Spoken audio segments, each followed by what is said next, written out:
Today we're going to be looking at identifying points, lines, and planes. This is section 1.1 in the geometry book.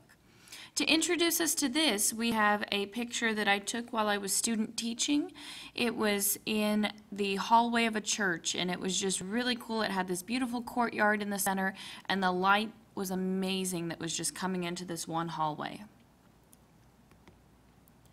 Our first vocabulary term is a point. A point is a single spot in space. It does not have any length, any width, or any depth.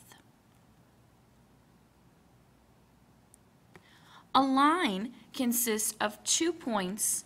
Let me back that up. A line consists of infinitely many points. You may only have 2 points labeled on the line, as you do here, but there's infinitely many points. A line has a length, but does not have any width.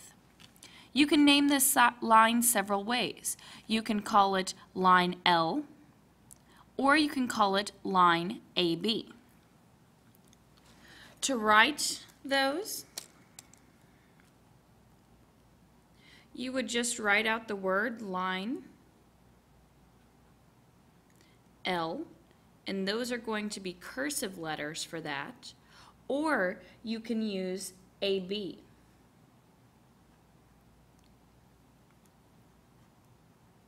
For that, the symbol for the line above, you can write out the word line and make it line AB, or you can draw a line with 2 arrowheads at the end. That will symbolize line AB.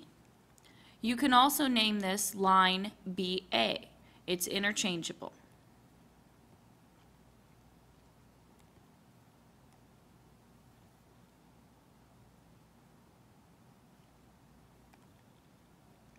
A plane is kind of like a flat sheet of paper.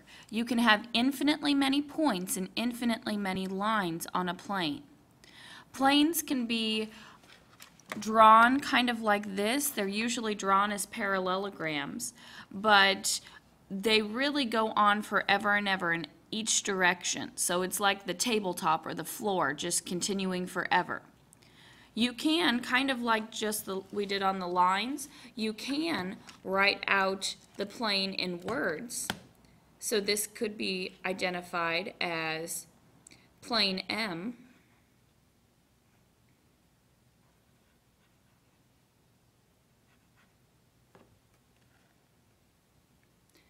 Or you can also label this plane ABC.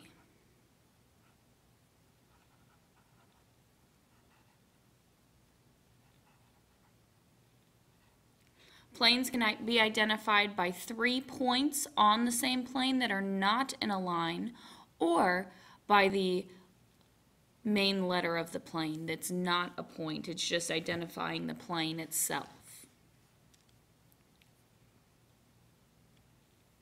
Collinear points are points that lie on the same line.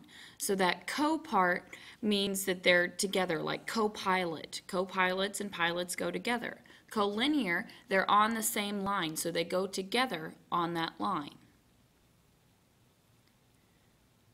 Similarly, coplanar points are points that lie on the same plane.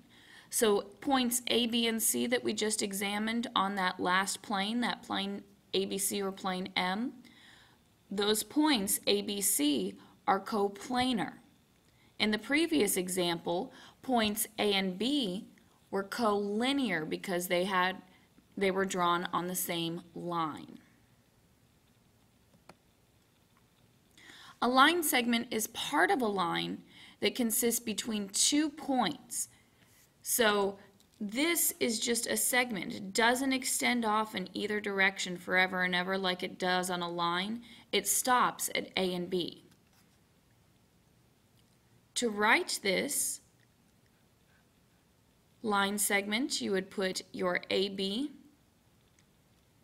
put a line over the top, but instead of putting arrowheads to show that it extends forever and ever in both directions, you'll just put a line segment, so no arrowheads.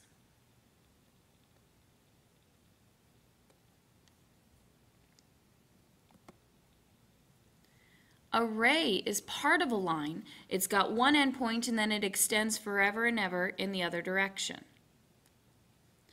For a ray, you're still going to put your AB, and then you're going to put your line segment above, but you're going to have the one side extending out. With this, you have to be careful. Line segments, the last problem, you could have named that line segment BA, but with rays, you have to start with your endpoint and then extend. So if my ray looked like this, and it was WL, then you'd have to start with W and go to L. Even though it's reverse alphabetically, you would start with the W and go to the L and extend that arrowhead out to the right. Opposite rays. We have one pair of opposite rays here. Looking at that midpoint C, I have the ray CA and the ray CB.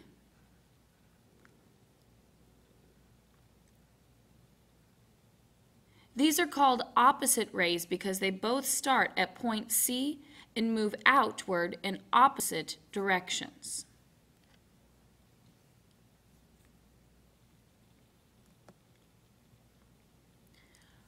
Go ahead and give yourself a chance to try these problems. Pause your video at this point and make sure that you are reading the questions carefully. Double check your answers. If you got all your answers correct, give yourself a star. If you did not get all your answers correct, put an X for now. Go back and see if you can figure out your mistake. Make sure you are using the correct notation as well as having the correct letters. Once you figure out the correct answer, come back and circle your X.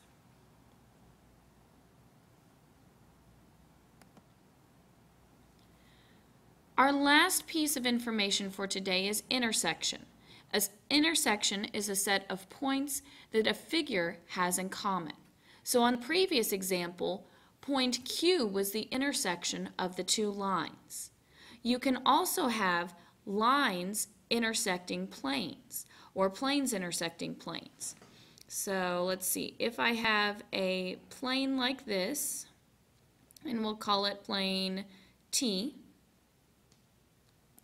and I have a line going through that plane,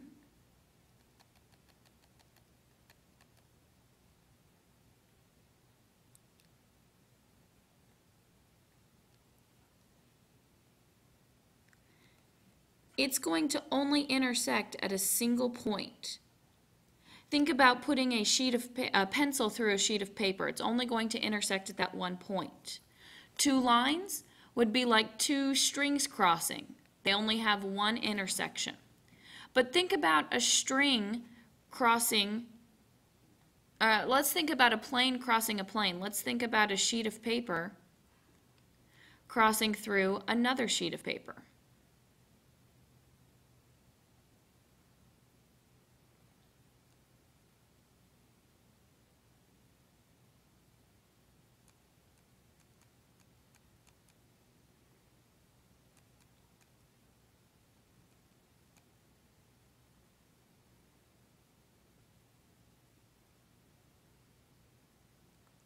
That intersection is going to be different.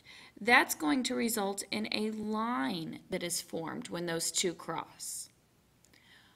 Look up at the board and find your assignment for the evening. Make sure you have checked your problems and make sure you show them to Mrs. Peters.